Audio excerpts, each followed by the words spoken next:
Сәлеметсіңдер ме, құрметті оқушылар, біз өрнектерді теңбе-тең түрлендіру деген 7-ші сыныптағы тақырыбымыздың бүгін 3-ші сабағын өтемін. Теңсіздікке арналған есептерді шығарып көрсетем В және С деңгейлер бойынша. Қазір біздегі 35-те 20-шы есеп мінекей теңсіздікті көріп отырмыз. Алдыменен теңсіздіктің сол жағындағы екі өрнектің қосындысының квадратын ашу формуласымен ашайық. 3-тің квадраты бізде 9 плюс 3 пен 7-ні көбейтсек 21х, 12-ке көбейтеміз 42х плюс 7х-тің квадраты 49х квадрат минус х. Енді теңсіздіктің оң жағымен жұмыс жасаймыз. Плюс жақшаны ашып, х-ті жақшаның ішіндегі өрнектермен көбейтеміз. Сонда 49х квадрат минус 8х. Енді теңсіздіктің сол жағына х-қа байланысты өрнектерді жинақтайық. 42х плюс 49х квадрат минус х минус 49х квадрат және плюс 8х. Мінекей теңсіздіктің сол жағына біз х-тарды жинақтадық. Оң жағына минус 26 және бізде 9 бар сол жақта, минус 9 болып оң жаққа өтеді. Қазір мінекей плюс 49х квадрат пен минус 49х квадрат жойылады. 42х-қа 8х-ті қоссақ 50х, одан 1х-ті аламыз, сонда бізде 49х болады. Теңсіздігімізді қоямыз. Минус 26 мен минус 9 бізде минус 35 болады. Әрі қарай х-ті теңсіздігіміз табамыз. Минус 35-ті бөлеміз 49-ға. Мінекей осындай бөлшек түрінде қалдырамыз. Сонда бізде жауап минус 49-дан 35-ке дейінгі аралық біздегі теңсіздіктің жауабы болып табылады. Демек, минус шексіздіктен минус 49-дан 35 деген аралықта бізге берілген теңсіздіктің жауабы болып шығады. Қазір келесі С деңгейдегі есептерден қарастырамыз. Номері 35-те 22-ші есеп. Теңсіздіктің шешімі болатын ең үлкен бүтін санды табыңдар дейді. Яғни теңсіздікті әуелі шешіп аламыз, сол аралықтағы ең үлкен бүтін санды көрсетеміз. Олай болатын болса қарайық. Теңсіздіктің сол жағында не көріп тұрмыз? Бір кіші жақша, бір үлкен жақша. Мен осылай айтушы едім. Х минус 7, х квадрат плюс 7х плюс 49. Біз қарап отырсақ, қысқаша көбейту формуласын ашып көрсеткен, соны біз қазір жинақтаймыз. Бұл бізге х-тің кубы минус 7-нің кубы деген формуланы береді.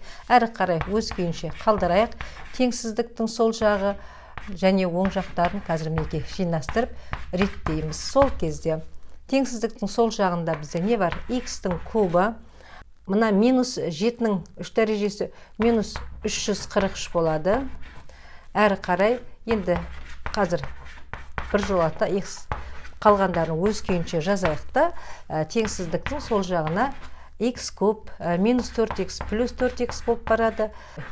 Минус х куб кіші 17 және минус 343 теңсіздіктің оң жағына плюс 343 болып барады. Әрі қарай х кубтардан жойылып кететіні көрініп тұр. Не қалды бізде? 4х қалды. Кіші 17-ге 343-ті қоссақ бізде 360 болады. Әрі қарай х кіші 364-ке бөлеміз 90. Сонда мына теңсіздіктің жауабы минус шексіздіктен 90-ға дейін, 90-да бізде жай жақша болады. Және осы аралықтағы дейді, ең үлкен бүтін санды алыңыз дейді. Бізде ең үлкен бүтін сан 90-ның алдындағы. Ол сан бізде 89. Демек, жауап 89 деп есептің жауабы деп көрсетеміз. Келесі есепте бізде 35-те 23-те осы теңсіздікті шешіп, енді берілген шешімдердің ішіндегі ең кіші бүтін санды көрсетіңдер дейді. Қазір мінекей осы теңсіздікті шешейік. Жаңағы теңсіздіктің сол жағына қысқаша көбейту формуласын пайдаланайық.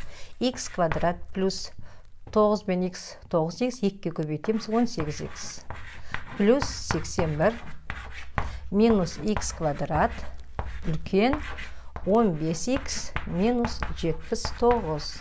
Әрі қарай х-қа байланысты өрнектерді теңдіктің сол жағына жинақтаймыз. теңдіктің сол жағында өрнектер өз таңбасымен жазылады. Бізде минус 15х теңсіздік не бар? Санда бізде 81 бар. 81-ді минус таңбамен шығарамыз оң жаққа.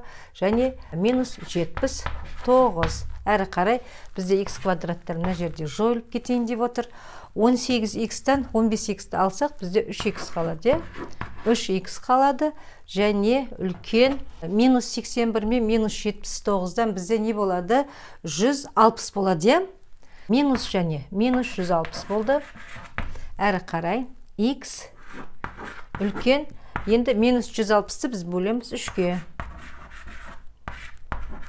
Жауабын жазатын болсақ, мына жерде енді үлкен минус, мынау бұрыс бөлшек түрінде қалдырсақ та болады, аралассанға айналдырайық. Минус 160-ті 3-ке бөлсек, минус 53/3. Мінекей, бұл біздегі теңсіздіктің жауабы болатын аралық. Демек, минус 53/3 аралықтан плюс шексіздікке дейін бұл теңсіздіктің жауабы. Осының ішінен дейді, осы теңсіздіктің ішінен ең кіші бүтін санды ал дейді. Қараймыз, минус 53/. Енді мына жерде бізге көрсетейін неке, сан түзігін салып тұрмыз. Бізде мына жерде сақина ашық түрде қалады. Минус 53/3-ден плюс шексіздікке дейін. Мінеке қарап отырыңдар балалар. Мінеке мұншама аралық. Осы аралықтағы ең кіші бүтін сан қайсы бізде? Енді минус 53 кетіп тұрған алдында. Демек, мына жердегі осының алдында тұрған 53/3-дің алдында тұрған ең жақын тұрған сан бізде минус 53. Сонда жауабы минус 53 деп жауап береміз. Бізге бүтін санды сұрап отырды.